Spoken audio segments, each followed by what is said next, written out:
Honorable Speaker of Parliament, Honorable Prime Minister, Honorable Leader of Opposition, Honorable Ministers and Assistant Ministers, Honorable Members of Parliament, ladies and gentlemen, Nisayando Vinaka.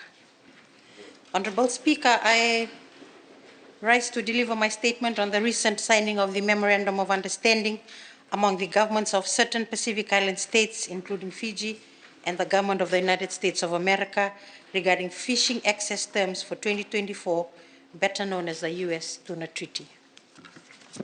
Honorable Speaker, in 1987, the Pacific Islander parties and the United States government engaged in the 1987 Treaty on Fisheries between the governments of certain Pacific Island states and the government of the United States of America.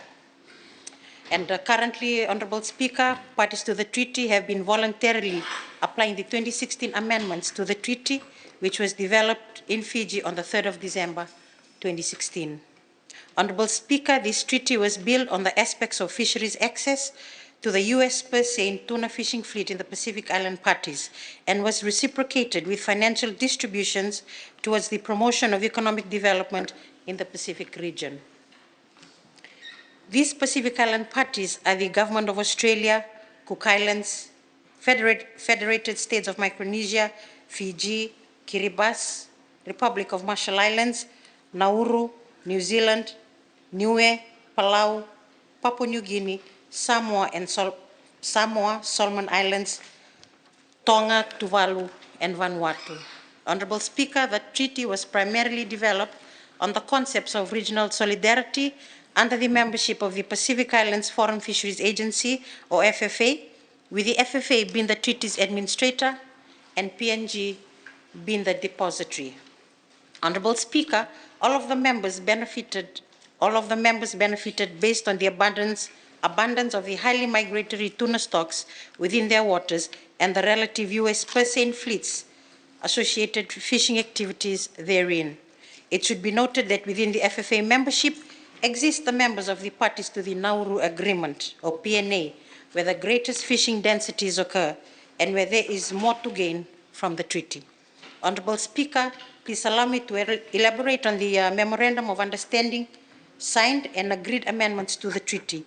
Under Article 9 of the treaty, titled The Amendment of the Treaty, references that an amendment to the treaty must be adopted on the approval of the parties and shall come into force upon receipt of the depository.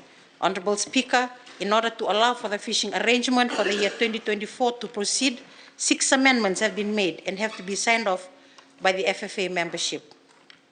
Honorable Speaker, the amendments cater to the following: the facilitation of observer services, which allows for Pacific Island parties to provide observers directly to the U.S. purse seine fleet; the agreement on adjusted fishing days, which shall have an upfront days payment for the parties to the Nauru Agreement membership and can be negotiated later; the adjustment of the exploratory pool of Fiji,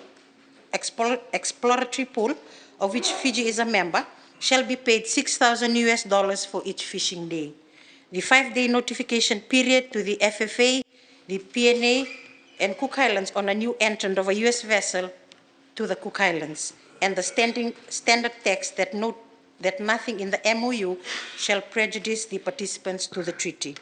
Honorable Speaker, in order to fully appreciate this and the benefits to Fiji in real terms, and noting Fiji's pivotal involvement in the U.S. treaty negotiations through the Honorable Semi Corella-Vesau, we saw $16 million US being provided each year to the FFA membership over the next 10 years based on the U.S. purse seine activity in their waters. Honorable Speaker, the present formula for distribution is $315,000 is paid as a management fee to the Secretariat, that being the FFA. $950,000 is paid to the Secretariat to cover administration costs.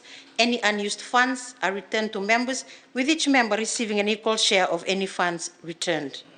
$2.5 million was held by the Secretariat for Project Development Fund payments, with each Pacific Island parties receiving $156,250 under the last extension.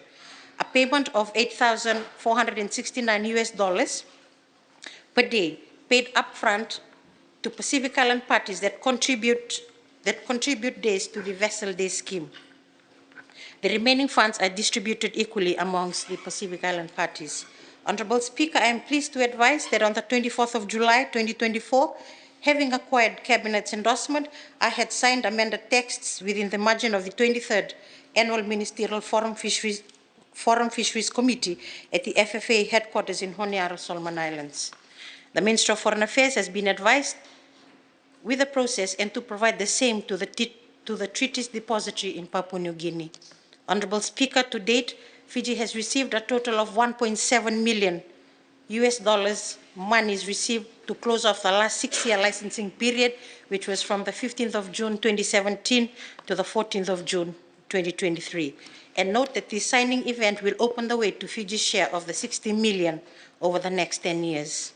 Honorable Speaker, with a high turnover in the ministry, these funds shall be allocated to upskill and capacity build incoming staff and develop e-systems and reportings to allow for more ease of doing business in fisheries to our valued stakeholders and allow for an effective monitoring and evaluation system that shall properly identify the ministry's contribution to GDP.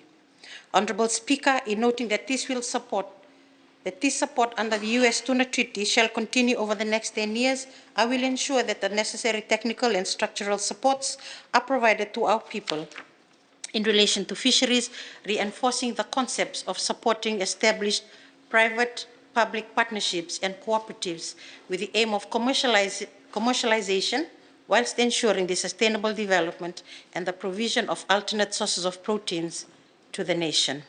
Honorable Speaker, I thank you for the opportunity to speak.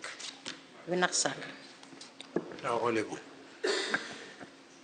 Honorable Minister of Fisheries, for your statement. Now call on